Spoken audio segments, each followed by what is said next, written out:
Hola, soy Clara Riveros y esto es de Ida y Vuelta, un espacio dedicado al análisis político donde nos proponemos debatir, comentar y reflexionar diferentes temas de interés global y regional. Bienvenidos. Hoy vamos a hablar de los grandes sucesos y eventos de este año 2020 que ya está por terminar y de los principales desafíos para 2021. Para hablar de estos temas tenemos invitados en Uruguay, Argentina, España y Reino Unido.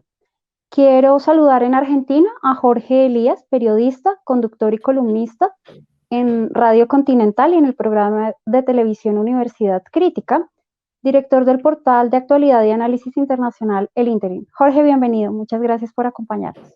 Hola Clara, muchas gracias por la invitación. Un gusto estar contigo. A ti, Jorge, gracias por acompañarnos. Quiero saludar en Uruguay al embajador Fernando Petrella, abogado y diplomático, ex vicecanciller y embajador argentino en diferentes países, también ante la Organización de las Naciones Unidas y ante la Organización de Estados Americanos. Embajador, buenas tardes, bienvenido. Gracias, Clara, es un privilegio estar con usted y con un panel tan interesante. Un placer que nos acompañe nuevamente, embajador, muchas gracias. Quiero saludar en Reino Unido a Robin Wallis, él es el director del Bulletin of Advanced Spanish y secretario del Consejo del Atlántico Sur. Robin, es un placer tenerte con nosotros, bienvenido. Igualmente, gracias por la invitación. Muchas gracias, Robin. Quiero saludar en Madrid a Javier Fernández Arribas, periodista y analista político en diferentes medios de España y director de Atalayar. Bienvenido, Javier, gracias por acompañarnos. Un placer para mí estar con todos ustedes. Muchas gracias, Javier. Y quiero que vayamos a nuestro primer bloque porque vamos a hablar un poco de los grandes eventos que han tenido lugar este año en nuestros diferentes bloques, por supuesto. Habrá cosas que se me quedaron un poco por fuera y ustedes pues no las van a recordar. Y quisiera empezar con Robin, porque hace unos días comentábamos del fuerte impacto que ha tenido la pandemia, pero hablábamos finalmente de su efecto y de sus consecuencias coyunturales. Pero había un tema mucho más grueso ahí que va a tener repercusiones mucho más profundas a nivel social, político, ecológico, económico y por supuesto en el tiempo. Quiero, Robin, que nos aproximes algunas reflexiones acerca del cambio climático, las causas, los efectos, las consecuencias. Un gran tema. Bueno, gracias. Yo diría que hace años que estamos en pandemia. El organismo afectado es nuestro ecosistema y el virus somos nosotros. Cuando invade un virus, el organismo responde tratando de neutralizarlo. Una suba de temperatura es la primera respuesta de nuestro organismo para eliminar un agente invasivo y eso también es la respuesta del ecosistema mundial frente al impacto humano. Para nosotros, la verdadera segunda ola vendrá después del COVID-19 y será el cambio climático. Hemos sido una especie cortoplacista.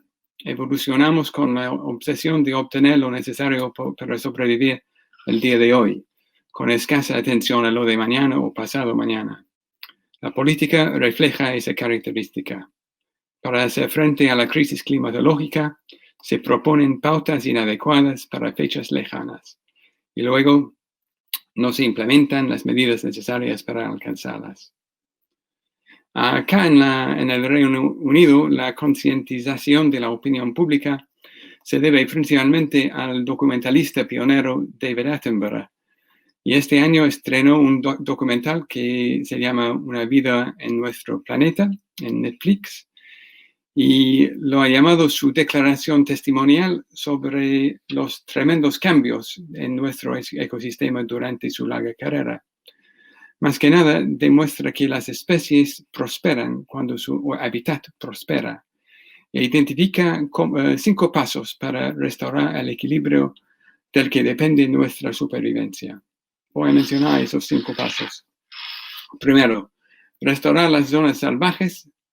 Dependemos de las selvas para absorber el dióxido de carbono y ellos dependen de la biodiversidad para mantener el ecosistema.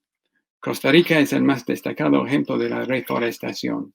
A escala global, la reforestación podría absorber 2/3 partes de las emisiones ya generadas. Segundo, reducir la tierra usada para la agricultura. Eso significa un cambio de dieta. En el Serengeti de África hay más de 100 animales de presa para cada animal carnívoro. No hay espacio en el planeta para sostener billones de carnívoros humanos. Cultivar plantas comestibles es más eficiente y sostenible. Tercero, es estabilizar la población humana.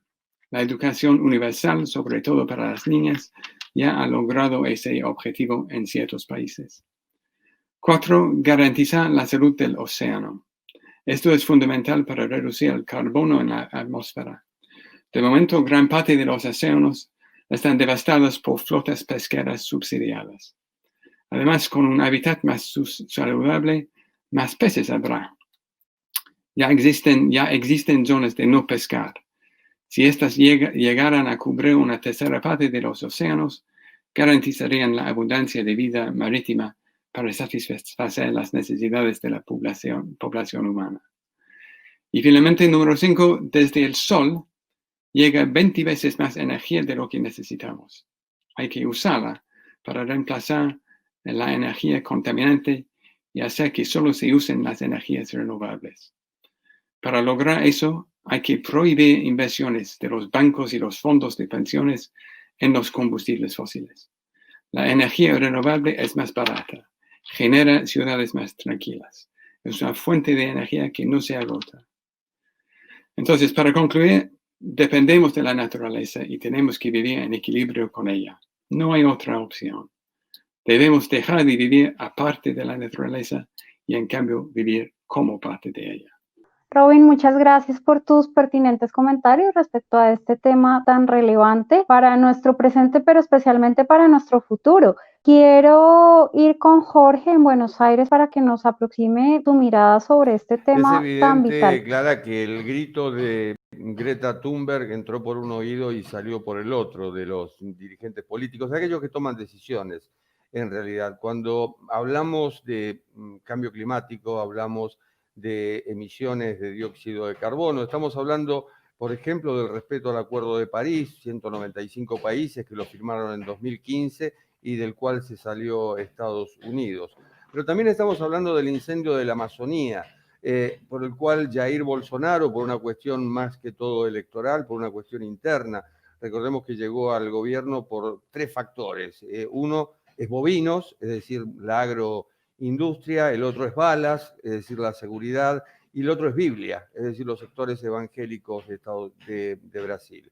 Bueno, en su caso, cuando se produjo el incendio de la Amazonía, recordemos que tuvo un choque con Emmanuel Macron. Emmanuel Macron desde Francia le dijo, se está incendiando el planeta está en llamas. Y Bolsonaro dijo que no, que esto era una cuestión de soberanía.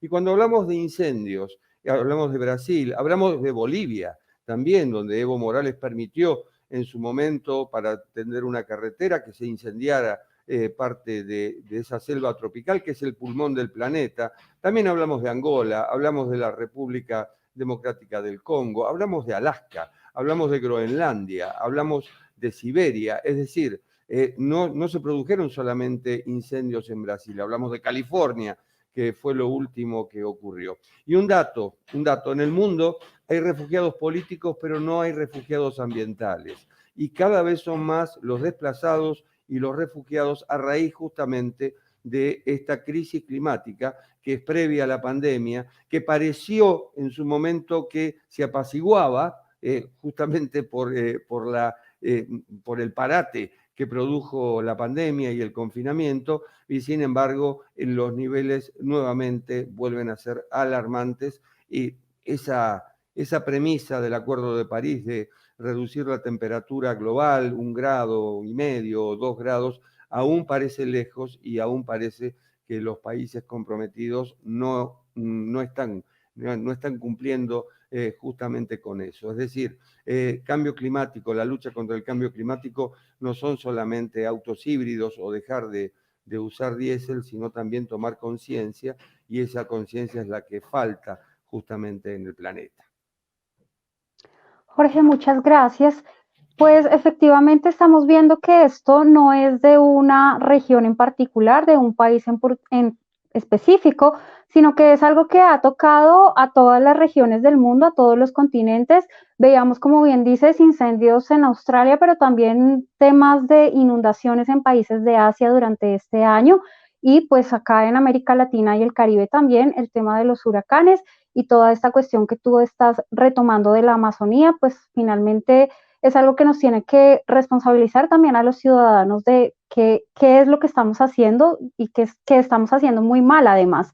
Quiero preguntarle al embajador Fernando Petrella cuál es su opinión respecto a este tema. Fueron realmente muy claros y explícitos, y aprovecho para saludar a Robin y al South Atlantic Council, que es una entidad que tenemos siempre muy presente en la Argentina. Yo quisiera tocar un poco el comienzo de todo esto, y yo creo que fue un libro que apareció a fines de los años 60 que se llamaba Los límites del crecimiento. Y este libro, bastante extenso, tenía en cuenta un poco el aumento de población, los consumos industriales, y fue generando una conciencia de este tema del medio ambiente. Este libro lo llevaron adelante Aurelio Peccei y Oberdan Salustro, dos dirigentes de Fiat, una empresa italiana muy importante. Salustro fue asesinado por la guerrilla guevarista en 1972, pero el libro generó lo que se llamó el Club de Roma, y los estudios ambientales siguieron adelante. Esto dio lugar a la primera conferencia de medio ambiente en 1972 en Estocolmo, que sentó las primeras bases de conciencia social sobre el tema. A esto siguió la conferencia de Río 1992, los acuerdos de Kioto y el acuerdo de París, el gran triunfo de Macron, que como bien señalaba Jorge Elías, es una cuestión más bien declarativa porque muchos países no le han prestado la necesaria atención. Y en América Latina llegamos al acuerdo de Escazú, que se firmó en el 2018, producto del esfuerzo de Costa Rica, que ha sido acá mencionada como un país clave en el tema medioambiental, y de Chile. Y el acuerdo de Escazú tiene algunas cosas bastante novedosas, porque primero da el derecho a la información ambiental. Quiere decir que cualquier entidad medioambiental o persona puede requerir a alguna otra entidad que esté afectando el medio ambiente información al respecto. Da el acceso a la justicia para tratar de reparar las cuestiones medioambientales, y al mismo tiempo genera un artículo que le da protección a los ambientalistas, digamos a Greenpeace, por así decir, o a Vida Silvestre en la Argentina, que protege la fauna, para poder realmente actuar en la justicia sin sufrir las presiones. Este acuerdo de Escazú, que yo destaco, va a requerir de 11 ratificaciones sobre 23 países que lo han firmado. Argentina ya lo ha firmado, lo ha ratificado, y es de esperar que no se quede en algo aspiracional, o que los avances que este propone al generar jurisdicciones judiciales para las violaciones medioambientales no termine siendo algo contraproducente. Y después creo que es muy importante, ha sido mencionada creo que por Jorge Elías, a Greta Thunberg. Tal vez es un extremo. Ella cruzó el Atlántico en un barco a vela provisto por un noble europeo, sin baño, sin ducha, sin agua, y ella declara en su viaje que los primeros olores que sintió al llegar a Nueva York fueron los olores de la polución, que se superponían a los olores de su propio sudor. Todo muy pintoresco. Me parece que hay que tener un poco de cuidado. Como han dicho mis predecesores, acá se trata de lograr un equilibrio, de preservar las especies, de cambiar las dietas, y como ha dicho Robin, de reforestar el planeta. Esto no es tan complicado. A nosotros en el Mercosur, el tema de la deforestación ya nos está causando problemas con la Unión Europea, que aduce que los incendios en el Amazonas no son accidentes, sino que son producto de la voluntad del hombre, y eso puede realmente agregar las ya dificultades que presenta el acuerdo Mercosur-Unión Europea, que esperamos en la Argentina sobre todo, que se ratifique en algún momento. Muchas gracias, Clara. Embajador, no se me vaya que quiero hacerle dos preguntas rápido para unas respuestas de diplomático experto como usted. ¿Qué hacemos cuando chocan intereses, digamos, como globales de preservación, por ejemplo, de la Amazonía, y sale el gobernante de turno alegando una cuestión de soberanía? Eso es lo primero. Lo otro, si usted recuerda cuáles son los países que todavía no han firmado este acuerdo último que usted estaba mencionando de América Latina.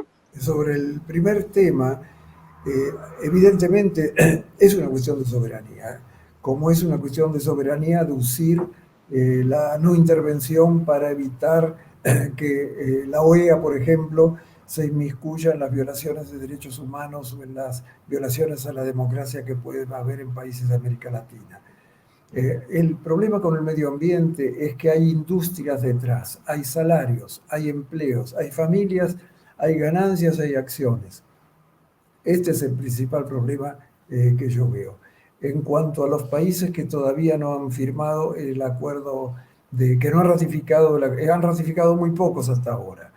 Firmado lo han firmado creo que 24 países, pero ratificado todavía no llega a las 11 ratificaciones que necesita el acuerdo para entrar en vigor. O sea que acá estamos en dos temas muy complicados porque hay empleo, familias, industrias, ganancias detrás. Algo parecido ocurre con el lado oscuro de los sistemas digitales, como bien dijo el secretario general de Naciones Unidas. Cuando hay empleo y ganancias detrás, es más difícil que resolver otros temas atingentes a la seguridad internacional, que con controles de los países más importantes y de las Naciones Unidas es algo más factible de lograr. Embajador, muchas gracias. Y quiero ir a Madrid para preguntarle a Javier cómo ve este tema del cambio climático desde España. Pues, Clara, lo veo con mucha preocupación, lo veo como una necesidad de concienciación por parte de los ciudadanos. Lo comentaba Jorge Elías. Creo que los gobiernos tienen una enorme responsabilidad a la hora de promover legislaciones en el Parlamento y de adoptar medidas que eviten un cambio climático cuyos efectos son evidentes. Yo no creo que nadie, ni siquiera el señor Trump o el señor Bolsonaro, por mucho que se empeñen, pueden negar la evidencia. Y es, por ejemplo, los gobiernos, los políticos tienen que tomar conciencia y adoptar decisiones, pero que sean decisiones que realmente puedan compaginar todos los intereses. Yo creo que el péndulo tampoco es bueno, o sea, de repente de estar haciendo una cosa y pasar de repente a hacer totalmente lo contrario. Creo que hay que tratar de compaginar, porque en España el caso que hemos tenido es la guerra, por ejemplo, contra el diésel, ¿no? Teniendo en cuenta que después del turismo, la segunda industria que da trabajo a miles y miles de personas es la fábrica de automóviles. Bueno, tú de repente no puedes ir contra el diésel, no porque el diésel no contamine, que por desgracia contamina, sino porque tienes que tener en cuenta que los fabricantes de coches ya están tomando ellos mismos, y era el segundo escalón que quería tocar, que eran los empresarios, las empresas, las compañías, las que tienen que adoptar medidas para contaminar lo menos posible. Pero vamos, esos coches, por ejemplo, con el AdBlue o el Eco 6, ahora en Europa se está negociando el Eco 7, los vehículos, los coches ya tienen una contaminación muy, muy baja. Aquí, por ejemplo, en Madrid, la gran discusión es que las calefacciones de los edificios contaminan muchísimo más, porque todavía hay algunas de carbón o algunas de gasoil, con lo cual esa contaminación que a veces se ve, lo que decimos nosotros, la boina que hay encima de Madrid, no la producen tanto los coches como las calefacciones, porque si no, en los meses de verano que ya no hay calefacciones, ¿por qué no hay boina encima de Madrid? Pero bueno, son discusiones muy, muy locales que no deberían desviarnos de lo que es realmente el problema general, y se trató, y bien tratado, yo creo, en los acuerdos de París. Cada uno tiene que tener control de sus emisiones de CO2.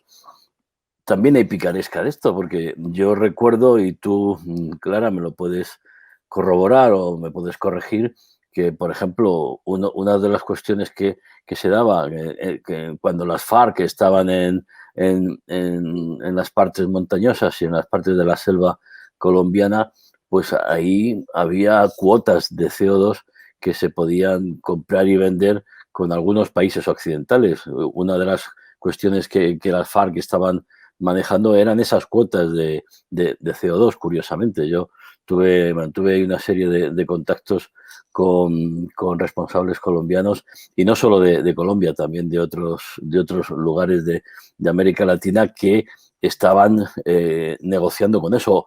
O, por ejemplo, cuando se puso de moda el biodiesel, anda que no se han talado zonas y zonas de Amazonas, o por ejemplo en Brasil, para sembrar lo que luego podía ser bueno para fabricar el biodiesel, y luego eso se ha desechado. En fin, yo creo que en ese sentido, y además nosotros desde los medios de comunicación debemos tener una beligerancia clara de la necesidad de respetar el medio ambiente, sobre todo de inculcar que a los niños desde las escuelas, bueno, desde las familias y luego en las escuelas, primero se les eduque y luego se les forme en la necesidad de preservar el planeta. Y ya para terminar, hay un tema que nosotros en Atalayar hicimos un reportaje a fondo, que es el Ártico. Yo a mis compañeros de panel y a todos los que nos están oyendo y escuchando,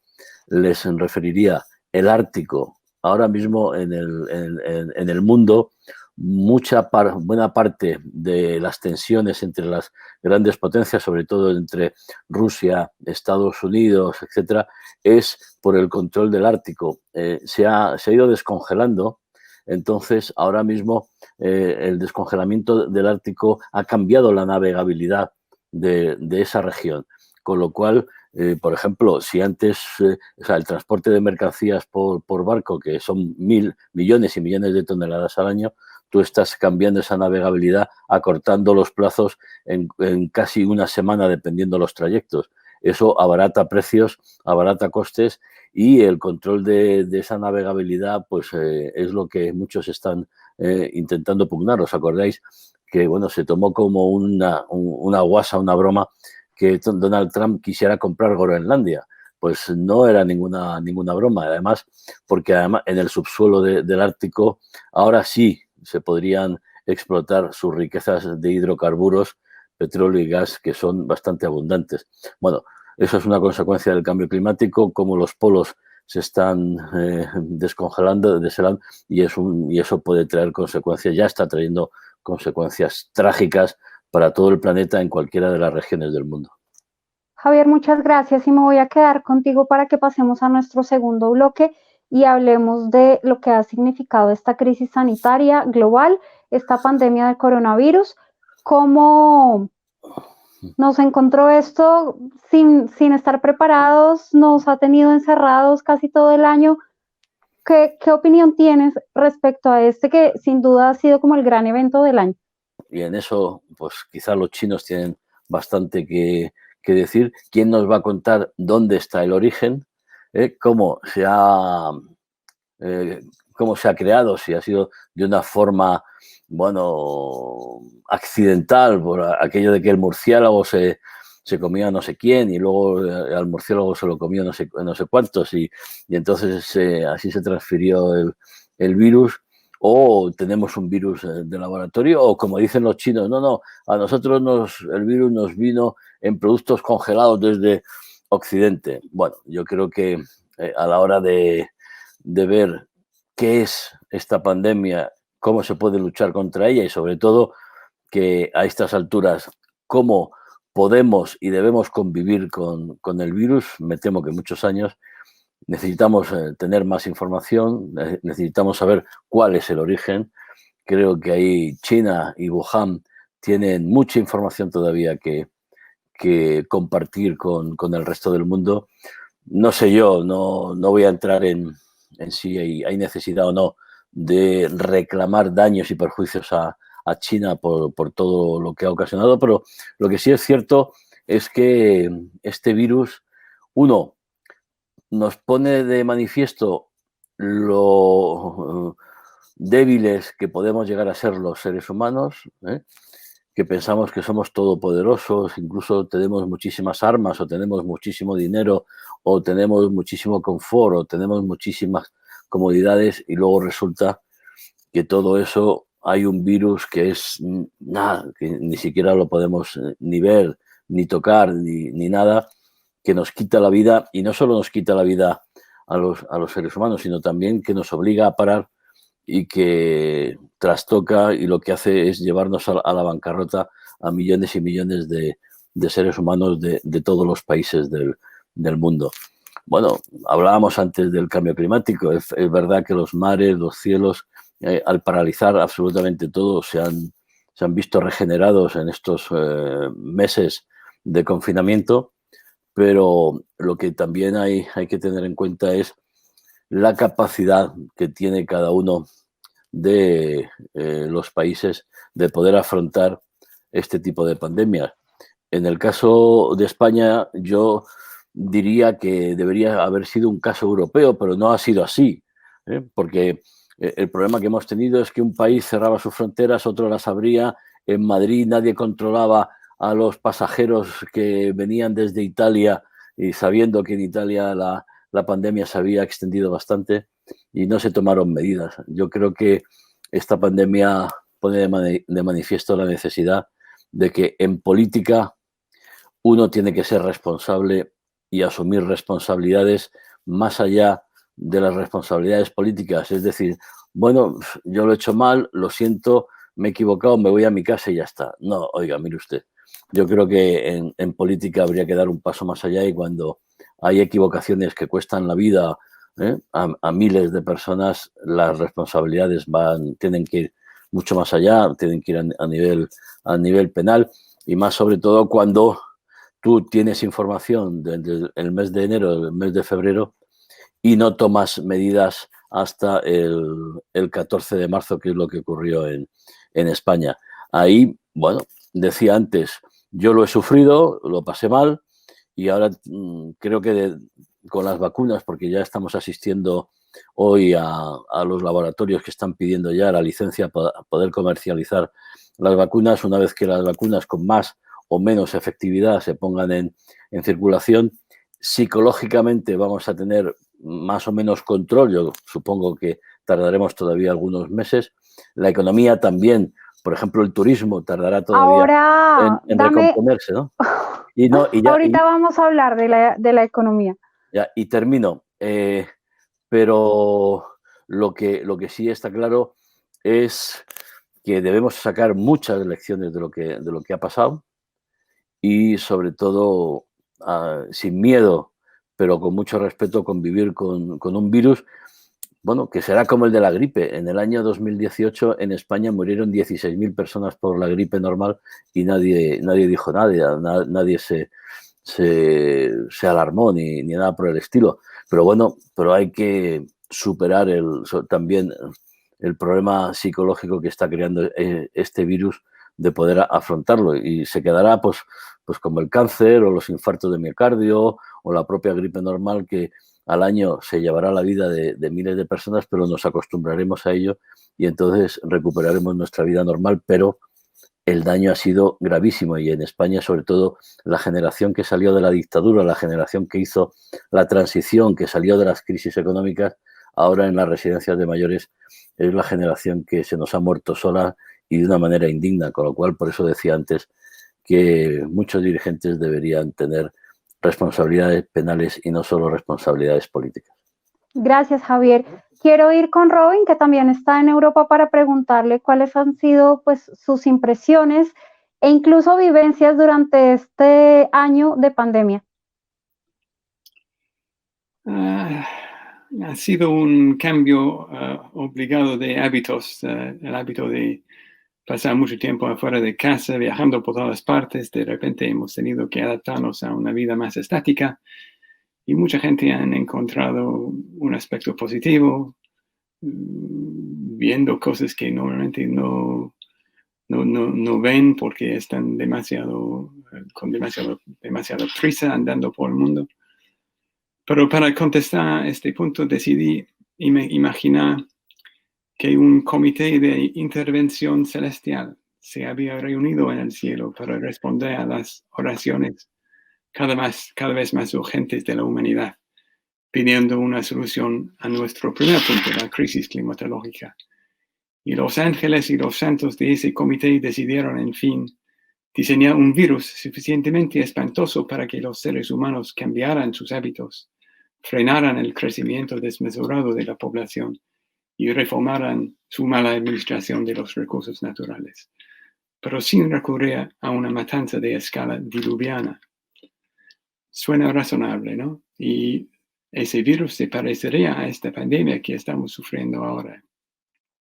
No sé si me permites leerte un extracto de un artículo de un distinguido libre pensador argentino, Carlos Escudé, que publicó en La Nación en abril. Escribió que en este mundo de deslumbrantes riquezas, ninguna sociedad le ha dado prioridad a la salud pública. Dada la creciente concentración del ingreso, la lógica del mercado incita a invertir más en cruceros de lujo que en la salud de los pobres. Por ahora no hay cruceros. Pero si la humanidad supera la crisis, regresará a lo mismo. Será una catástrofe moral y una oportunidad perdida de dimensiones bíblicas. Mientras dura la crisis, algunas pequeñeces humanos como el boato y el alarde de opulencia pierden todo su egoísta valor. Frente a quien nos pavonearemos si estamos escondidos en nuestras casas o deambulamos solitarios para comprar víveres en un almacén vecino. Da lo mismo poseer un yate que no tenerlo. Se nos brinda la oportunidad de adquirir sabiduría. Robin, muchas gracias. ¿Quieres agregar algo más o ya terminaste La situación en que vivimos ahora es que durante meses creo que mucha gente ha pensado que simplemente hay que sobrevivir hasta la llegada de la vacuna. Y ahora tenemos en el horizonte el comienzo de un programa de vacunación que durará hasta mediados del año que viene.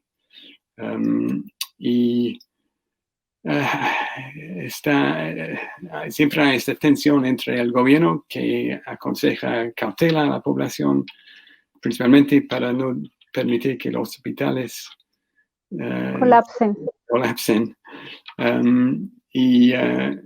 Y la resistencia del pueblo que está acostumbrado a cierta forma de vivir y que piensa que ya ha tolerado bastante y que quiere seguir sus costumbres habituales durante el periodo de Navidad y Año Nuevo. Y sin duda habrá un aumento en los casos como resultado de lo que va a pasar.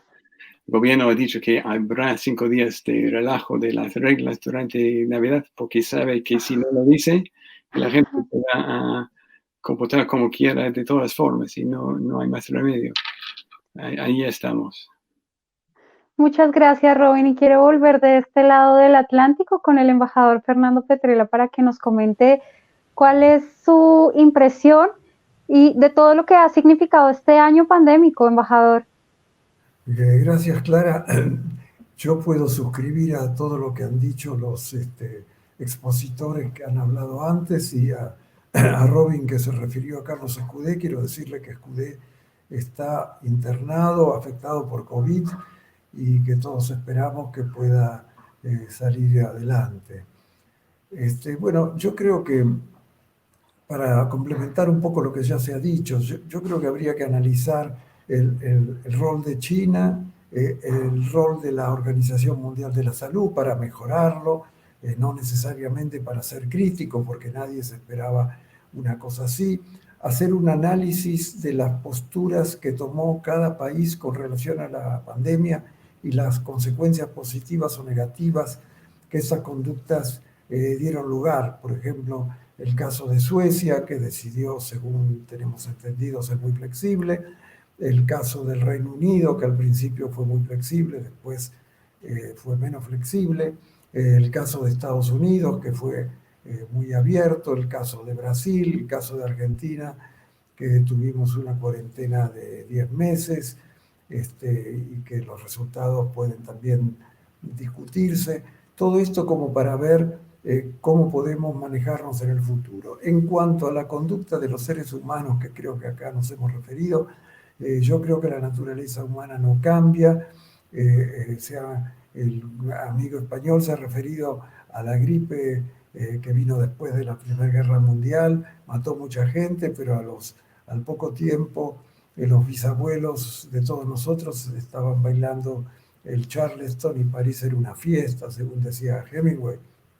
O sea que yo no espero que nuestra conducta cambie demasiado, porque la naturaleza humana es la misma. No sé si seremos más generosos, seremos menos egoístas, más interesados en las cuestiones comunes, como salvar al planeta.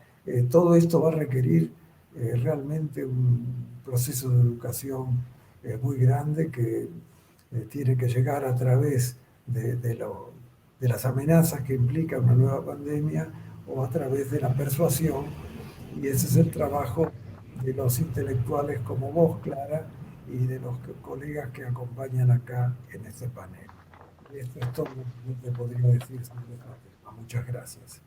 Embajador, muchas gracias. Pues yo comparto un poco su mirada, no sé cómo clasificarla, si escéptica o pesimista. No creo que esta pandemia nos va a hacer mejores personas.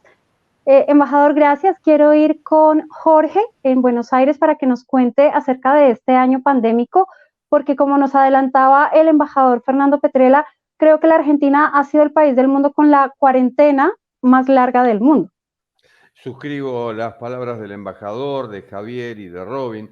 Y con respecto a tu última conclusión, vos sabés que Ben Bradley, que fue el hombre del Watergate en el Washington Post, el editor, que en su momento dijo qué está pasando en ese edificio y que mandó justamente a Woodward y a Bernstein a investigar, esto termina en la caída de Nixon, me enseñó algo, una enseñanza que hoy perdura para mí. Me dijo, el periodista debe ser esencialmente escéptico. Y yo esto lo traslado al resto de las personas. No ser pesimista, tampoco optimista en esta situación en la que estamos viviendo, pero sí escépticos en cuanto a esto de la vacuna va a estar tal día, en tal mes se va a administrar. Bueno, a mí me tocó vivirlo en dos mundos. Yo normalmente voy a España una vez por año, me tocó el comienzo de esto en Madrid y estuve en Granada, estuve en Córdoba, estuve en Sevilla, pero sobre todo en Madrid. Y de lo que decía Javier, bueno, allí ya se sabía que existía un riesgo de epidemia global, todavía no era declarado pandemia, y llegó el 8 de marzo, el Día de la Mujer, Internacional de la Mujer, y hubo manifestaciones en toda España. Esta es una realidad. Y creo yo, y más allá de que ya se hablaba del virus, el virus de Wuhan o el virus de China, como lo llamó Trump, con fines electorales, por supuesto, fines políticos, que no aprendimos nada. En septiembre del año pasado, la Organización Mundial de la Salud y el Banco Mundial dijeron que se venía o había una amenaza de algo así como un nuevo tipo de gripe. Esto fue septiembre del año pasado. Bueno, tuvimos ébola, tuvimos la gripe aviar H1N1. De 2011 a 2018 hubo 1.483 epidemias en el mundo, en 172 países. Claro, nadie pensaba que esto iba a ser tan grave. Bueno, tampoco se tomó en consideración aquello que justamente se expuso en Naciones Unidas, nada menos. Y aquí vienen las reacciones. En lugar de haber una reacción, yo no digo de gobernanza global o de un organismo global que maneje esto, las reacciones fueron individuales. Cada país adoptó la receta que supo o quiso administrar. Se cerraron las fronteras, hubo contradicciones, que barbijo sí, que barbijo no, hubo reacciones extemporáneas. Hay gente que hoy no cree que el barbijo sea suficiente para impedir la propagación del virus. En fin, yo creo que, como decía el embajador Petrella, es difícil pensar que vamos a ser mejores después de esto, sobre todo porque yo vivimos en el país, Argentina, con el confinamiento más largo del mundo. Hoy no hay confinamiento y hoy es una explosión, digamos, de gente por las calles. El velatorio de Diego Maradona puso en evidencia que evidentemente se terminó la cuarentena, 500.000 personas y nada menos que en la Casa de Gobierno. Ha sido un bochorno, por supuesto, y esto puede tener alguna consecuencia. Por eso me declaro escéptico, como decía al principio, ni optimista ni pesimista, simplemente escéptico, y me parece que esto que vino con la pandemia vino para quedarse. Distancia social, barbijo, es un cambio de actitud y un cambio de comportamiento, tanto por tu bien como por el mío. Muchas gracias, Jorge. Pues hicimos el mismo recorrido en España, solo que con diferencia de una semana. Quiero, Jorge, pasar contigo a nuestro siguiente bloque para hablar de la recesión global.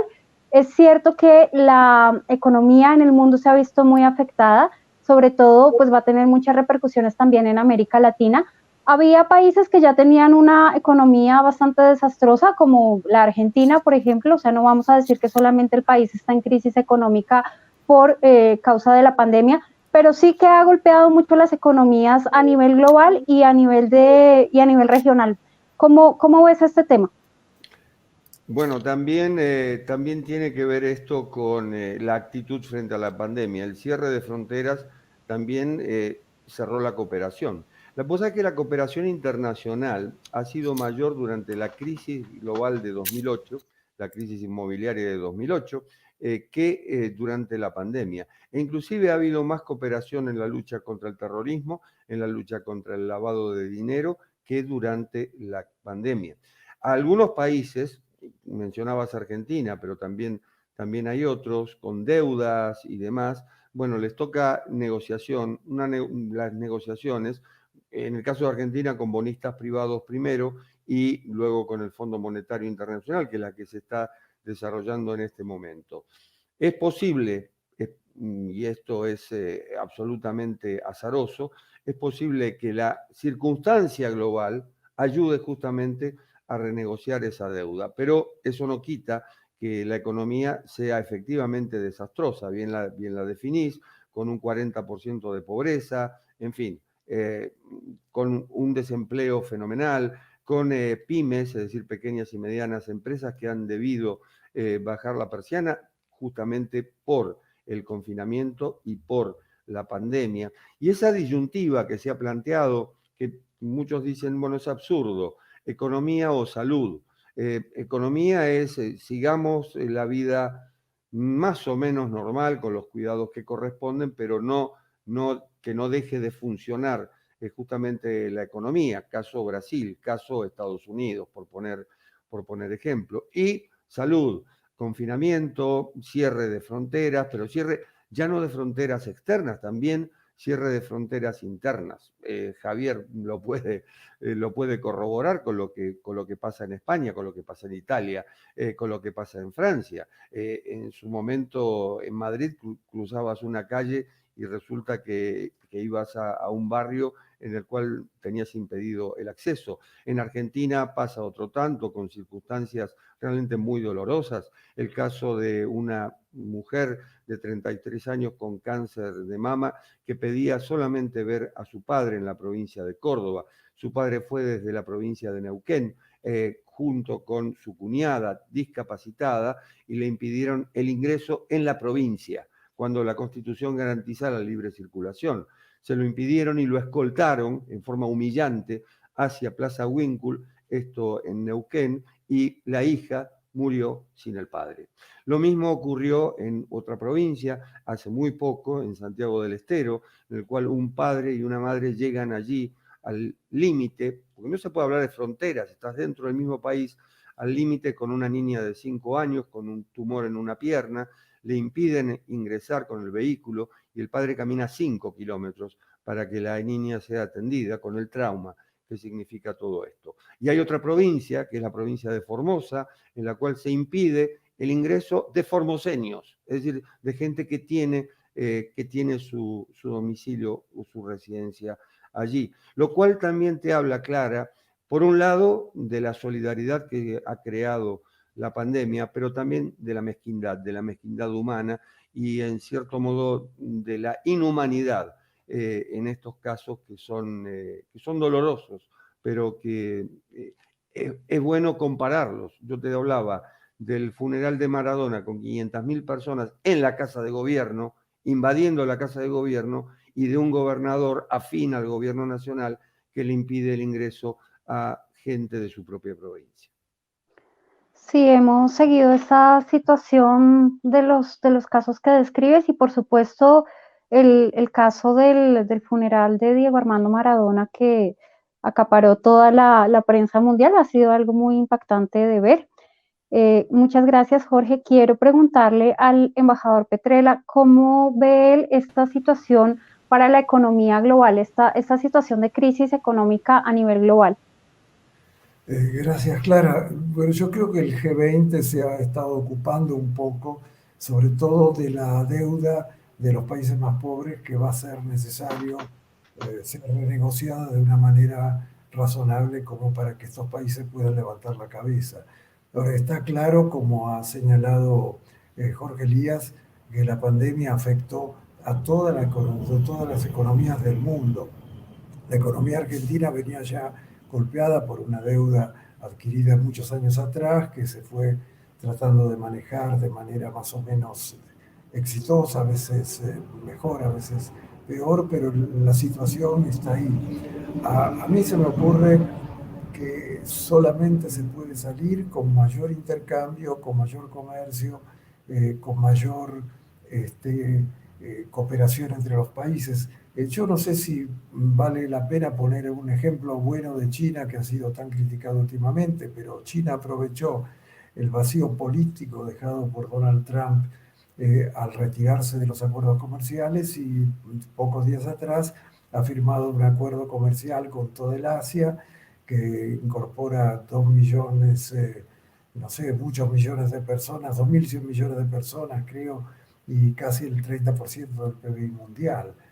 O sea que para aquellos en nuestros países que son escépticos del libre comercio, que creen que cerrando la economía las cuestiones mejoran, China, que es un país que adopta el mérito como norma, la exigencia y al mismo tiempo el éxito en la economía, nos está dando un ejemplo. Yo creo que la salida a esta gran recesión tiene que venir a través de más comercio, no de cerrar las economías. Obviamente todo esto dicho con los cuidados necesarios, porque no es igual China que Vietnam, ni Singapur que Vietnam o que China. Así que esta sería la visión y tengamos mucho cuidado en este nuevo comercio de ejercer los controles necesarios para que ningún país pueda aducir que recibe importaciones con el virus en el envase o con el virus flotando, etcétera, etcétera.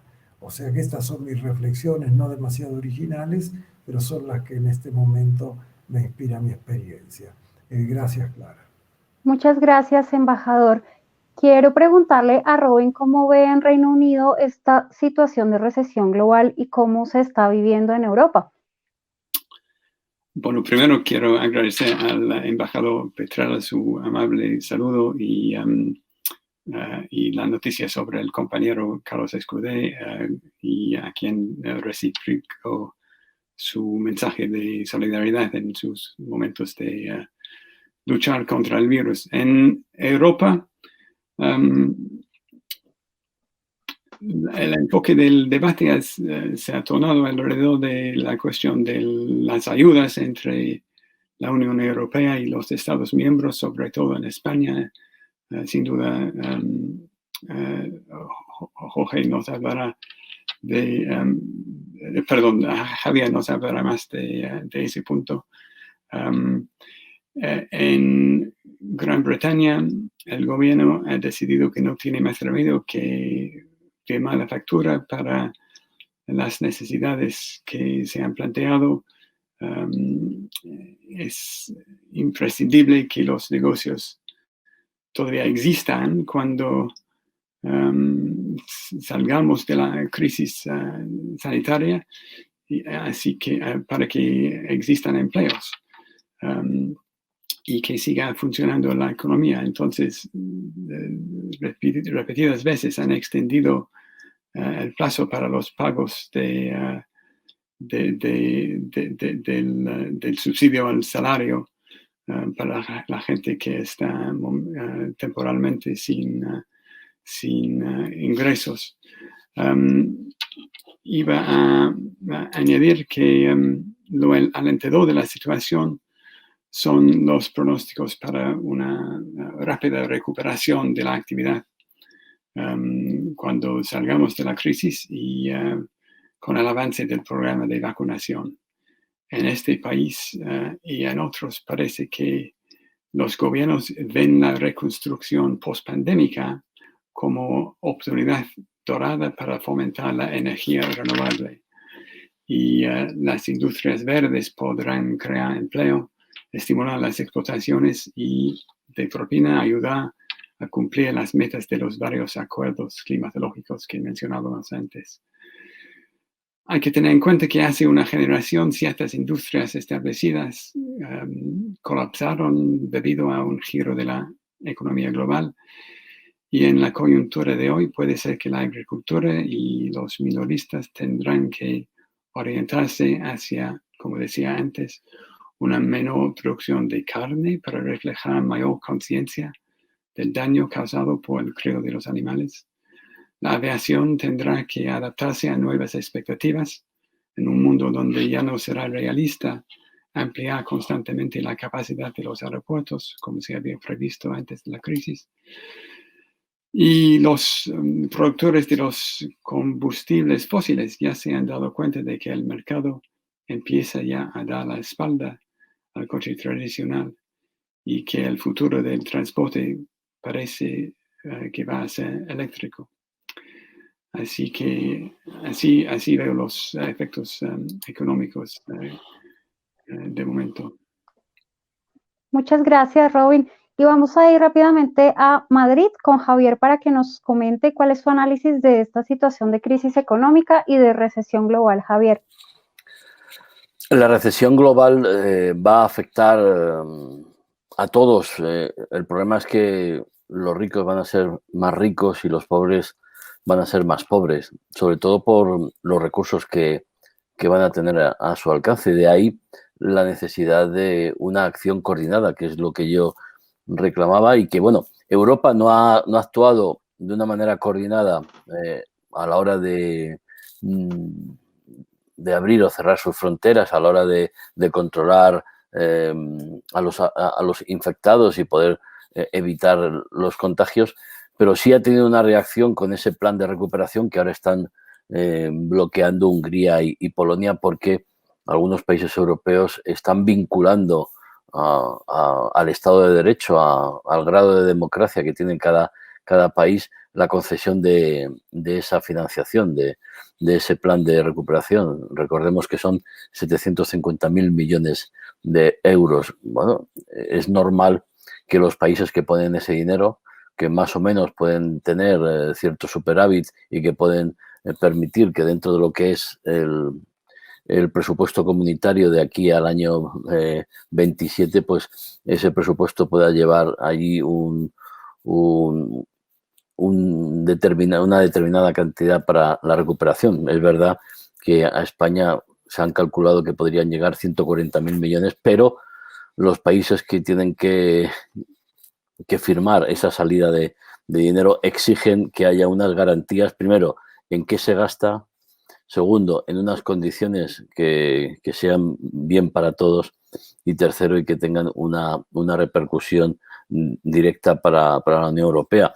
Por supuesto que aquí nadie da nada gratis, porque hablando de Europa, pues de lo que se trata es de lo que se llama el mercado único, es decir, los países del norte, que en este caso son los que más van a financiar ese tipo de actuaciones, o que van a aprobar que dentro del presupuesto comunitario, que yo creo que es la maniobra hábil para poder disponer de esos fondos, se puedan abrir, es que, oiga, por ejemplo, que en Polonia o en Hungría el poder ejecutivo, que es lo que está ocurriendo, no tenga controlado el poder judicial, es decir, que la división de poderes, que la salud democrática de esos países sea la mejor posible. Polonia y Hungría lo niegan e incluso miran a España, porque en España la reforma que quiere poner en marcha el gobierno del señor Sánchez con el señor Iglesias, pues la injerencia en el poder judicial es clara y manifiesta y absolutamente intolerable. Con lo cual, la economía va a resultar quizá una pandemia más para miles y miles de personas en todo el mundo si no se adoptan las medidas adecuadas para que la economía se pueda recuperar. Ya antes hablaba de que hay que vivir sin miedo, eso sí, con respeto y con las medidas de seguridad adecuadas, pero países como por ejemplo España, que dependen y mucho del turismo, o a nivel internacional, que es una cumbre que se celebró ayer, o gran parte vía virtual en Canarias, o a nivel internacional las personas se quitan el miedo y empiezan a viajar y ven que bueno, que si se contagian luego tienen una vacuna que les puede curar, etcétera, etcétera, y poco a poco recuperamos ese tipo de actividades de viajar, de disfrutar, etcétera, etcétera, que está basado buena parte de la economía occidental, o si no vamos a sufrir situaciones económicas, sociales, que yo ahora mismo no me atrevo a predecir cuáles pueden ser sus consecuencias. Entonces, yo creo que las grandes empresas, pero también las pequeñas y medianas, porque, por ejemplo, en muchos países, y sobre todo España, el 98% del tejido empresarial en España son pequeñas empresas, autónomos, que tienen entre 1 y 5 trabajadores. Si esas empresas no tienen ayudas, que es lo que estamos sufriendo en España, pues mucha gente va a ir al paro. Tenemos ya cifras bastante alarmantes, y lo que es peor, ha habido una salida que se llaman los ERTES, que son medidas temporales para poder hacer frente a la situación, pero que si eso no se soluciona de una manera clara y sobre todo no se reactiva la economía, son miles y miles de personas que van a ir a engrosar las filas del desempleo, y de ahí pues ya veremos, porque el problema del desempleo es que cuando tú ya no tienes ningún tipo de subsidio o de subvención, pues tienes que dar de comer a tus hijos, y la inseguridad y la incertidumbre pues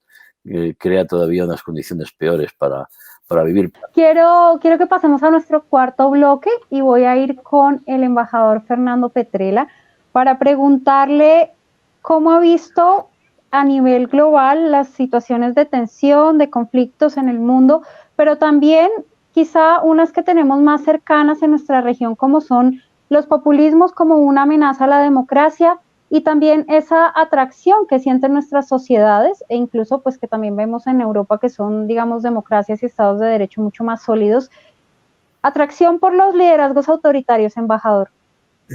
Gracias, Clara. Yo dividiría los populismos europeos de los populismos sudamericanos, por ponerlo así. Los populismos europeos somos bien de cerrar fronteras, de tener algunas concepciones extremas sobre la migración, tal vez algún ingrediente racista, pero en general mantienen sus economías de un modo relativamente ordenado. Los populismos que yo conozco, con los cuales he tenido que convivir, son populismos que tienen dos grados de corrupción.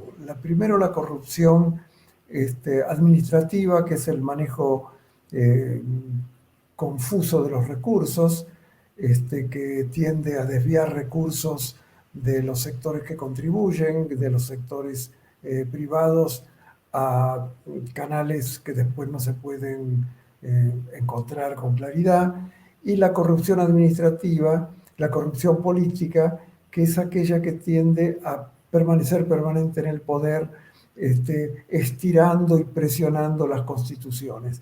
Fíjese usted, Clara, con qué sabiduría la OEA en 1969, en el Acta de Santiago, en su artículo 3, alertaba a los países latinoamericanos sobre el riesgo de querer eternizarse en el poder, y que cuando un gobierno daba señales que quería permanecer en el poder, afectaba de un modo tal a los actores sociales, que estos empezaban, por temor, a inclinarse a favor de que esa permanencia en el poder se manifieste.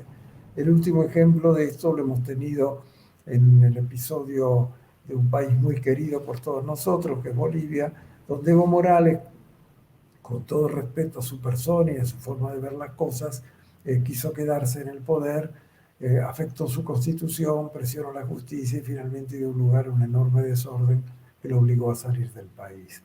Es decir, estos son los riesgos de los populismos locales. Ahora bien, yo no creo que estos populismos puedan seducir a mucha gente y que pongan en jaque al orden liberal internacional. El orden liberal internacional se fue puesto en jaque básicamente por la crisis del 2008, tal vez por los atentados a las Torres Gemelas y tal vez por el aislacionismo de Donald Trump, que completó esta tendencia que está tan bien estudiada en los propios Estados Unidos. Por eso es que Biden, a mi juicio, y retomo algo que hemos hablado antes, es una esperanza de que Estados Unidos se ponga al frente de este orden liberal, que Europa Occidental, que ha sido la génesis del orden liberal, que el Reino Unido, que Francia, que Italia, que España lo lleven adelante y que pueda seguir siendo un escenario de seducción internacional. Y ese escenario de seducción tiene una prueba. Del 70 millones de refugiados que hay en el mundo hoy en día, según el Alto Comisionado de Naciones Unidas para los Refugiados, la mayoría prefiere ser relocalizado en Europa Occidental o en los países con instituciones occidentales. Ninguno toma el bote de goma y se va para el otro lado. Todos enfocan para Europa y llegan a las costas de Italia y a las costas de España. Y eso demuestra que el orden liberal internacional es aquel que mejor refleja la naturaleza humana.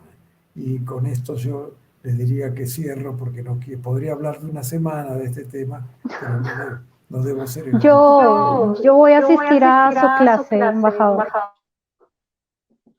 Quiero preguntarle a Jorge cómo ha visto este año de tensiones, conflictos en diferentes lugares del mundo, atracción con los liderazgos autoritarios, populismos para todos los gustos, pero también movilizaciones sociales en muchos lugares del mundo, Jorge. ¿Qué te ha llamado la atención de todos estos aspectos? Retomo lo que dijo el embajador Petrella. Hoy mismo estamos viviendo una crisis en Canarias, en las Islas Canarias. No puedo decir qué cifra, pero estamos hablando de miles de personas que han llegado del norte de África y que en algún caso, por un acuerdo con Senegal, serán repatriadas, y una discusión interna dentro del mismo gobierno de España. Esto Javier lo puede corroborar, es decir, un sector del gobierno que dice, bueno, que vayan a la península, y el otro sector que dice, no, que vuelvan a su país. Bueno, pero al margen de eso, a mí me queda de este año el discurso de Antonio Guterres, el secretario general de las Naciones Unidas, del 23 de marzo, es decir, apenas comenzaba la pandemia. Dijo, paren las guerras, es decir, una tregua, tenemos que llegar a una tregua global. Bueno, siguieron las guerras en Siria, siguieron en Libia, siguieron en Afganistán, es innumerable la cantidad de conflictos armados, hasta llegar a un enfrentamiento más o menos al estilo cavernícola de piedras entre India y China, nada menos, en el Himalaya. Y luego continuamos con otros conflictos y llegamos al conflicto entre Azerbaiyán y Armenia por Nagorno-Karabaj, que es la República de Artsaj para los armenios. Es decir, insisto en algo, no hemos aprendido nada. Y evidentemente los conflictos continúan, no solo entre países, sino dentro de los países. Y dentro de los países, hablabas de protestas, bueno, en tu propio país las ha habido. Si vamos de arriba para abajo, mejor dicho, de sur a norte, las hemos tenido en Chile, que precipitaron un plebiscito para reformar la Constitución, las hemos tenido en Bolivia después de las elecciones en las cuales Evo Morales perdió y tuvo, mejor dicho, no ganó, por decirlo de algún modo, pero que bueno, que estaban ya deslegitimadas porque la misma ciudadanía le había dicho que no a un mandato indefinido, a un cuarto mandato en este caso. Seguimos con también protestas en Ecuador. Hay un factor común en estas protestas porque también las tuvimos en Irán, también las tuvimos en Irak. Bueno, sobre todo, yo a veces hablo de la fatiga democrática, que me parece que se está dando en muchos lados. Es decir, la democracia no llega a satisfacer,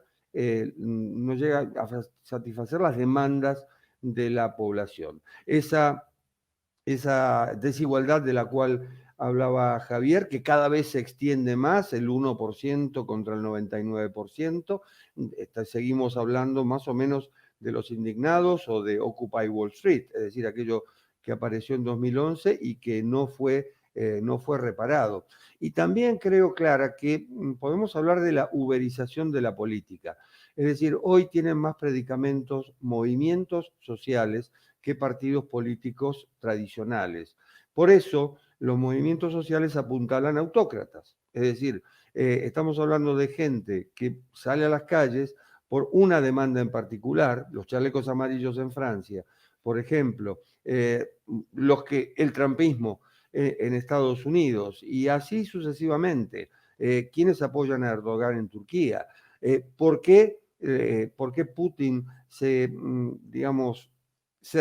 hace un proyecto de ley para reelegirse a sí mismo frente a un hecho tan atroz como el envenenamiento del opositor, de Navalny, que tuvo que ser atendido fuera de Rusia, y los envenenamientos en Rusia no son nuevos?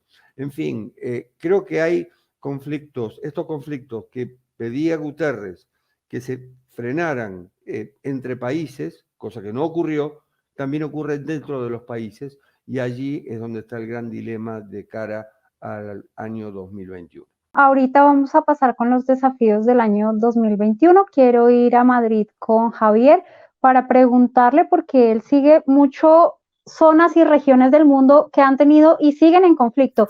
Javier, ¿cómo has visto este año? Pues lo he visto con mucha preocupación porque, bueno, el mundo está en una situación bastante convulsa, donde los intereses de las grandes potencias no estaban dentro de lo que veníamos conociendo como un orden internacional que más o menos estaba preestablecido, sino que ahora mismo tenemos China, que está plantando cara a los Estados Unidos, y no ya solo a nivel económico, financiero, también tecnológico, espacial, y bueno, y está desarrollando una capacidad armamentística muy importante, con unas inversiones en el Ministerio de Defensa multimillonarias, ¿no? Si a eso unimos que también Rusia ha tenido un desarrollo de la industria militar bastante notable, y lo ha demostrado en un campo de operaciones como ha sido Siria. Nunca antes habíamos visto, solo cuando lo hacían los americanos, desde un buque en el Mar Negro lanzar un misil y hacer impacto en una localidad de Siria que a los rusos les interesaba batir. Y ese tipo de tecnología antes solo estaba en manos de los norteamericanos, con lo cual, si tú me pides este año, pues, lo que más me preocupa es que las relaciones entre las grandes potencias tienen un nivel de agresividad muy alto, y bueno, que además se está viendo en los ciberataques, se está viendo en Internet cómo eso está ocurriendo, y hay que tener mucha precaución. Y luego he visto cómo potencias medias, porque, por ejemplo, antes lo decía Jorge Elías, Turquía está en una deriva absolutamente inaceptable, incluso dentro de lo que es la propia OTAN. Turquía comprando misiles antiaéreos rusos S-400 y suponiendo un desafío a los propios países aliados de la organización, como por ejemplo Grecia, como por ejemplo Francia, porque tiene una ambición desmedida en Libia, en Siria, en Yemen. Ahora en Nagorno-Karabaj quiere explotar las reservas de hidrocarburos en el Mediterráneo. Y lo más preocupante es que lo hacen sin que absolutamente nadie pueda ejercer un papel de control o un papel, bueno, lo que se llamaba el gendarme mundial que se le atribuía a los Estados Unidos, y todo porque el señor Trump, bueno, antes yo lo decía, cuidado, porque los intereses ahora mismo de los Estados Unidos, e incluso también de Rusia, están más en el Ártico que en Oriente Medio, porque lo que es el fracking en Estados Unidos ha sido capaz de autoabastecer de petróleo a la gran potencia, incluso exportar, con lo cual sus intereses en Arabia Saudí o en el Golfo pues han disminuido. Lo que ocurre es que cuando tú aflojas por un lado, hay alguien que te va a ocupar la silla.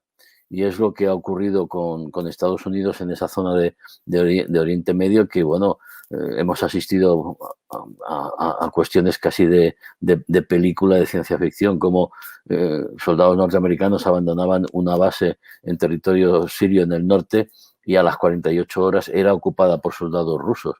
O sea, algo absolutamente increíble. Antes os comentaba, ¿será verdad que las ametralladoras que han asesinado al padre del programa nuclear iraní se activaron solas, dispararon solas? Es lo último que estamos asistiendo en las últimas horas, pero eso me permite ir a lo que es el giro geoestratégico en Oriente Medio, muy, muy importante, con los acuerdos entre países árabes, Emiratos, Bahrein, y seguro que Arabia Saudí va a venir detrás, y además de Marruecos, etcétera, de reconocer a Israel y darle un cambio a una región fundamental, enfrentando la amenaza de Irán y de los ayatolás, ¿no? Entonces, si vemos un poco cómo se nos presenta el mundo y los desafíos, yo creo que sobre todo es el tema económico y del empleo y la reactivación económica. Y como han dicho mis compañeros, bueno, pues mientras haya intereses en que haya conflictos armados, bueno, pues ¿cuántos muertos ha habido en Colombia este año? Creo que son unas cifras que están bastante alarmando a lo que es la transición hacia la definitiva de la paz, o por ejemplo en África hay todavía muchísimos conflictos abiertos porque interesan los recursos minerales y naturales que ahí hay, que en eso, bueno, vamos a ver qué depara, y sí que es quizá la gran esperanza, la administración demócrata de Joe Biden recupera la multilateralidad, el multicomercio, es decir, evita el proteccionismo, evita ese egoísmo, esa soberbia que tenía Donald Trump, y vuelve a unas relaciones internacionales donde el diálogo y la diplomacia tengan mayor cabida. Ahí el embajador nos podía comentar más, y podamos resolver los problemas en una mesa de negociación y no a base de tuits y de decisiones que empobrecen a miles, por ejemplo, de agricultores en Andalucía, en España, ¿no? Muchas gracias, Javier. Y quiero ir con Robin para cerrar este bloque, para que nos comente sus impresiones sobre las diferentes tensiones, populismos, atracción de las sociedades con líderes populistas y autoritarios. ¿Cómo ves este aspecto? Bueno, muy elocuentes los análisis de los compañeros del panel. Simplemente diría que la pérdida de Trump desautoriza hasta cierto punto, por cierto, en Occidente, el neonacionalismo autoritario. Seguirán en el poder los autócratas como Putin y Erdogan por su afán de asesinar o encarcelar a sus adversarios y porque controlan los medios de comunicación de manera no factible para un presidente norteamericano. Pero yo quería mencionar en este contexto el papel del Internet. Durante la pandemia, el Internet ha rescatado y salvado la salud mental de muchos y la comunicación internacional y gran parte de la economía. Quizás ha sido el mejor momento de la existencia del Internet. Pero todos sabemos que tiene aspectos no tan positivos. Puede desestabilizar las relaciones humanas, tanto a nivel individual como comunitario o nacional. Y por eso vemos el auge de los autoritarios y la diseminación de las noticias falsas, que los autoritarios saben explotar muy bien. Y yo creo que el abuso del Internet es una amenaza a las democracias, como vimos con las intervenciones rusas en las elecciones y referéndums de otros países. Y durante los últimos 4 años, hasta la presidencia de los Estados Unidos ha sido una fuente de noticias falsas. La sociedad norteamericana ahora empieza a despertarse ante el riesgo, no solo de las noticias falsas, sino también,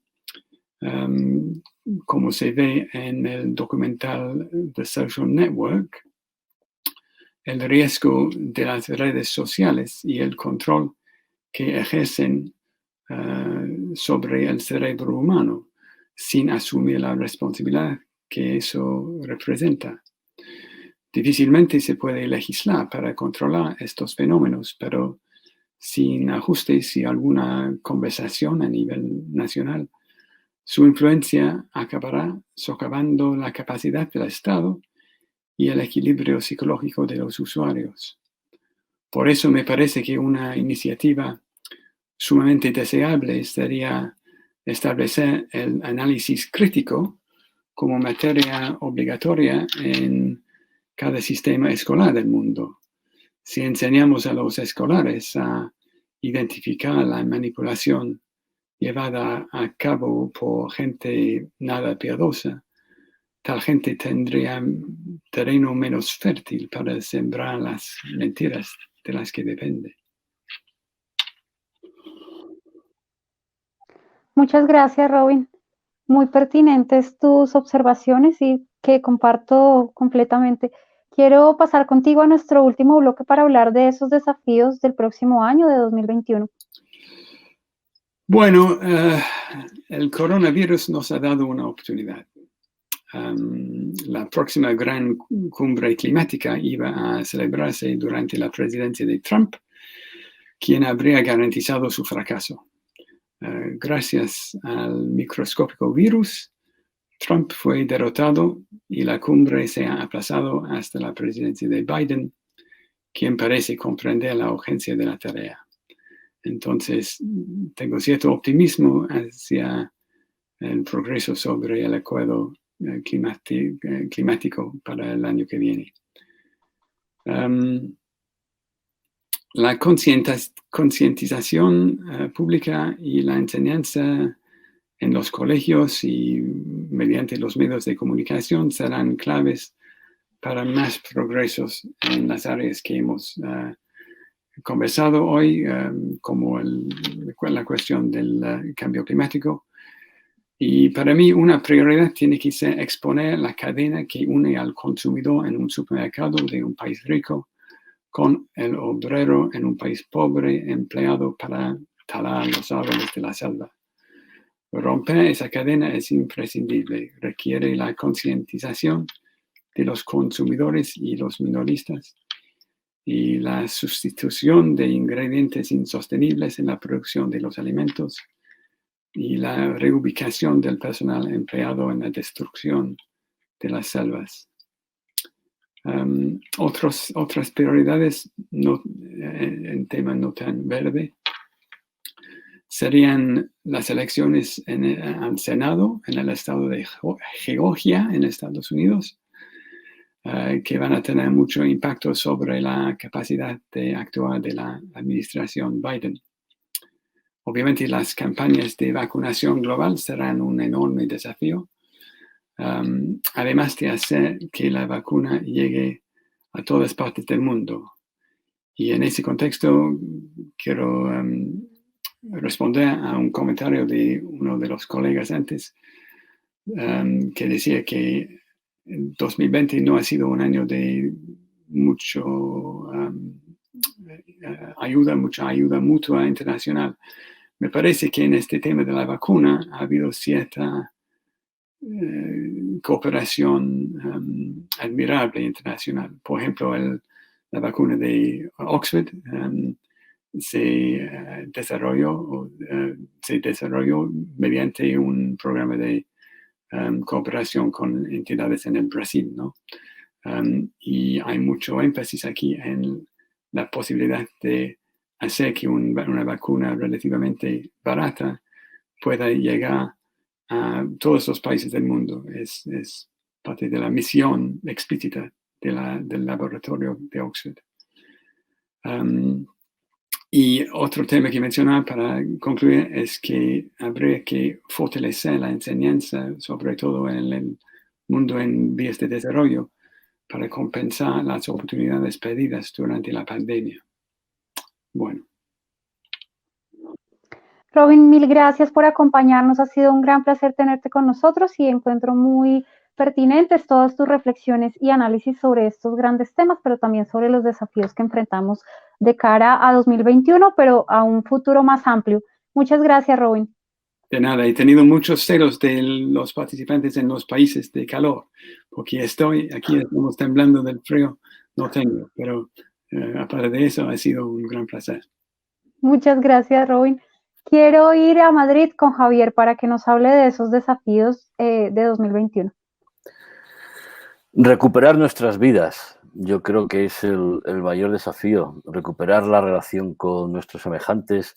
No sé, nosotros somos mediterráneos y yo cuando veo a mi hijo me gustaría abrazarlo, o cuando veo a mi madre que tiene 92 años y tengo que verla a 15 metros de distancia para evitar cualquier riesgo, ¿no? O bueno, vas a hacer algún negocio y conoces a alguien y no le puedes ni dar la mano, o ves a un amigo que hace tiempo que no te reúnes con él y te da mucha alegría y los abrazos que nos hemos dado siempre nosotros, ¿no? Bueno, eso no sé si vamos a tener que aprender a vivir a la japonesa, inclinando la cabeza pero sin tocarnos, yo creo que no, pero yo creo que el mayor desafío es recuperar la autoestima, la autoconfianza, y no ya solo en nosotros mismos, sino también en nuestros vecinos, en nuestro entorno social, en nuestro entorno laboral, el evitar que haya tantísima gente que pueda quedarse en el camino. Hoy teníamos un dato en la prensa española y es que los autónomos habían perdido estos meses 60.000 millones de euros y 300.000 empresas de autónomos habían tenido que cerrar. Eso es muchísima gente que se ha ido al paro y que no va a tener más opciones, con lo cual yo insisto en que el gran desafío es evitar que esa gente caiga en la desesperación, que pueda volver a tener un trabajo digno, que puedan tener unos horizontes, que sus hijos puedan ir a la universidad o puedan ir al colegio que quieran elegir, no el que le quieran imponer desde el gobierno. Y bueno, dentro de lo que son las relaciones internacionales, que la gente vuelva a viajar, o sea, que no tengamos ningún tipo de problema y Clara, podamos organizar ese foro, ese seminario en Cartagena de Indias como teníamos pensado y que podamos ir desde España allí a Colombia, o que puedas tú volver a España sin que te contagies, sin que te pongas tan malita como te has puesto, ¿no? O sea, más allá de lo que es la gran política internacional, yo me gusta rasear el esférico al césped, al pasto que decís en Argentina, y fijarme en lo que es la gente, lo que es el día a día, lo que es vivir, lo que es salir, lo que es trabajar, lo que es disfrutar, el poder ir al fútbol y poder desahogarnos y poder apoyar a nuestro equipo y a nuestras selecciones. En ese sentido, el gran desafío yo creo que va a ser que podamos recuperar cierta forma de vida, aunque entiendo que nos va a costar bastante tiempo. Y en el ámbito internacional, pues darnos cuenta de que las cosas cuestan lo que cuestan. Esa vida superficial que muchas veces estamos viviendo debe anclarse más en principios y valores, y evitar que un demagogo, un populista, que la caída de Trump sirva para que otros populistas también no lleguen al poder, porque muchas veces es muy fácil prometer cosas que sabes que no vas a cumplir, pero encandilas a una gente que está necesitada, consigues los votos que te da la herramienta democrática, y lo que haces es dañar a la democracia e intentar destruirla, con lo cual ese yo creo que va a ser uno de los desafíos: plantar cara a las noticias falsas, a los demagogos y populistas, y recuperar nuestras vidas fortaleciendo los sistemas democráticos en cada uno de nuestros países.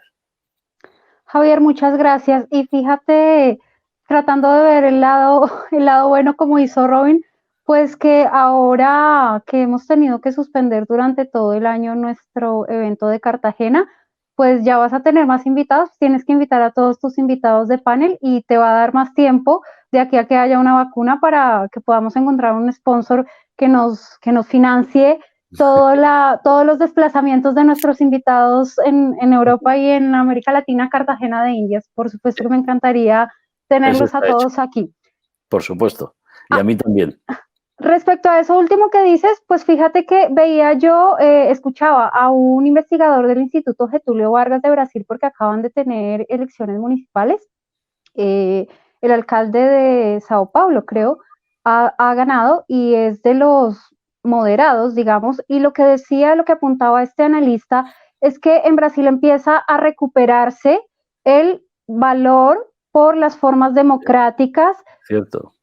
Los grandes perdedores han sido el PT y el partido de Bolsonaro, que apenas sacó, creo que un alcalde. Entonces, en medio de lo desesperanzador que a veces luce el panorama, creo que hay experiencias tan brutales con ciertos gobiernos que probablemente la misma ciudadanía se da cuenta de que por ahí no es el camino. Y sí hay lo que decía Jorge hace un rato, una fatiga democrática, muchas veces porque la gente no encuentra la posibilidad de mejorar sus condiciones y de un ascenso social y de unas mejores condiciones a todos los niveles. La crítica, la protesta siempre será legítima, pero a veces no deberíamos dejarnos llevar de esa rabia y de ese cansancio para apostarlo todo a un liderazgo que pues va a ser muy inviable para el país, sobre todo para las instituciones como ha sido el caso de Brasil. Entonces, por ese lado quiero también ser un poquito optimista.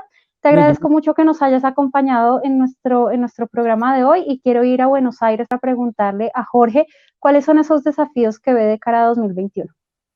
Bueno, de hecho, Bolsonaro pierde en Río de Janeiro, que es la cuna del bolsonarismo, y como bien decís, el alcalde de Sao Paulo, en segunda vuelta, estos fueron segunda vueltas de elecciones, bueno, revalida su mandato, digamos. Hablábamos de fatiga democrática y coincido con todos los compañeros del panel. También hay fatiga pandémica, es decir, esto de recuperar nuestra vida, evidentemente, o nuestra rutina. Éramos privilegiados y no nos dábamos cuenta. Bueno, esto de recuperar la rutina y la vida normal es la principal premisa. Ahora bien, yo me planteo, y esto es un juicio personal, se invirtió mucho en vacuna y poco en tratamiento, o quizá estoy equivocado. Pero bueno, el SIDA apareció en su momento, no hay vacuna contra el SIDA, pero sí hay un tratamiento.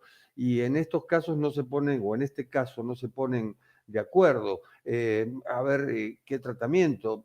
Decía hace poco la presidenta de lo que son las UCI de Argentina, es decir, terapia intensiva, bueno, y cómo se administra esto y con corticoides. Bueno, cuando después de la charla, yo no soy médico, no conocía el tema, busco a ver cuáles son las consecuencias de corticoides y 20 días de internación promedio en UCI o terapia intensiva, como lo llamamos aquí, las consecuencias son realmente impactantes, es decir, consecuencias negativas. Y yo digo, bueno, no sé, Trump que aparece curado a los 2 días, Bolsonaro que aparece curado a los 2 días, esa inmunidad de los líderes, esa falta de respeto, porque es haz lo que digo y no lo que hago. Es decir, ellos van por el mundo como si nada y son líderes que deberían dar el ejemplo, y me parece que eso se ha perdido. Mira, aprovechando que está Robin, hay un historiador británico que es Tony Judd, que escribió un ensayo que se llama Edge People, en el cual él comienza con una frase lapidaria: identidad es una palabra peligrosa. Y a mí me parece que en estos tiempos también se está viviendo un nacionalismo extremo, en muchos casos, que nos pone como a Tony Judd en su momento. Él decía, yo nací en Inglaterra, tengo todas las costumbres británicas habidas y por haber, pero no me siento parte, es decir, no me siento parte de este pueblo, por eso escribo en tercera persona. Y a mí me parece que la fatiga democrática más la fatiga pandémica, en algunos casos nos hace tomar distancia de nosotros mismos, como pueblo, como colectivo, digamos, y nos hace escribir en tercera persona y vivir en tercera persona, quizá en defensa propia, o quizá como una forma de no sentirnos afectados, bueno, por lo que nos rodea, por el desencanto también, el desencanto que es el que desencadena justamente la fatiga democrática, hoy agravada por la fatiga pandémica. Yo creo que esto es lo personal, esto es lo individual, lo que nos puede pasar inclusive como colectivo. Después, bueno, si hablamos de relaciones internacionales, evidentemente restablecer el orden multilateral es prioridad, vasos comunicantes y diálogo, y basta de dedo levantado o tweet para señalar tal o cual cosa. Creo que, como dicen en España, por ahí van los tiros. Muchas gracias, Jorge. Pues como siempre, un placer verte y saludarte. Ya te echaba mucho de menos, así que me alegra que no vamos a terminar el año sin vernos, al menos de esta manera. Te mando un abrazo, Jorge. Muchas gracias por acompañarnos. Muchas gracias por la invitación. Ha sido un placer y un abrazo a todos los panelistas. Muchas gracias, Jorge. Y quiero terminar nuestro programa con el embajador Fernando Petrella, que nos hable desde su mirada cuáles son esos grandes desafíos para 2021, embajador. Gracias, Clara. Yo seré muy breve. Primero voy a decir que he tomado nota de todo lo que se ha dicho en el panel. Lo pienso utilizar en mis charlas, tratando de respetar la propiedad intelectual, si es que en ese momento la recuerdo y la tengo presente. Así que muchas gracias a todos y a ti, Clara, también por tus comentarios. Mira, yo creo que el gran desafío, se ha dicho acá, es básicamente que la vacuna tenga efecto, que pueda llegar a todo el mundo. El segundo gran desafío de hace ya bastante tiempo es el empleo, darle a la gente empleo. La gente no tiene dignidad con un subsidio, la gente educada necesita empleo, conseguir empleo para todas estas personas que se han quedado sin trabajo producto de la pandemia y producto de los desequilibrios que hay en los países debería ser una preocupación central. En la próxima conferencia sobre medio ambiente, que los países en vía de desarrollo y los desarrollados encuentren también un equilibrio en las responsabilidades de unos y otros para no sentir que las responsabilidades ambientales puedan afectar el desarrollo, y de ahí adquirir el convencimiento que existe una economía del conocimiento, que existe una forma de desarrollarse que no necesariamente está basada necesariamente y permanentemente en las chimeneas y en la contaminación que ello implica. Y en cuanto al tema seguridad, yo creo que lo hemos dicho acá, el tema de los refugiados es central. Y finalmente algo que se ha dicho también, la vuelta a estudiar los valores éticos, a estudiar un poco de humanidades, porque la única forma de defendernos del lado oscuro de la economía digital, como ha dicho Robin y como ha dicho Guterres en las Naciones Unidas, es que las personas tengan sólidos valores éticos y sólidos valores morales, y eso se aprende estudiando humanidades. Así que yo te agradezco de nuevo, Clara, por la oportunidad, y agradezco a los señores panelistas porque me he enriquecido escuchándolos. Muchas gracias. Embajador Petrella, pues el honor ha sido mío de tenerlo en diferentes ocasiones en nuestros programas. Es usted una mente lúcida, brillante, me gusta mucho escucharlo y aprender con usted. Le agradezco su deferencia y amabilidad por acompañarnos en diferentes programas que hemos realizado estos meses. Y bueno, ya nos encontraremos en otros espacios. Le agradezco mucho su tiempo y su dedicación a estos temas que nos ocupan y nos preocupan. A todos nuestros invitados, a Robin, a Jorge, a Javier en Madrid, al embajador Petrella, por supuesto, pues gracias por acompañarnos, por aportar sus reflexiones, sus miradas, sus análisis sobre estos grandes temas del año 2020 y sobre los desafíos del año 2021. A ustedes gracias por acompañarnos y nos vemos la próxima semana en nuestro último programa del año. Esto ha sido todo por hoy.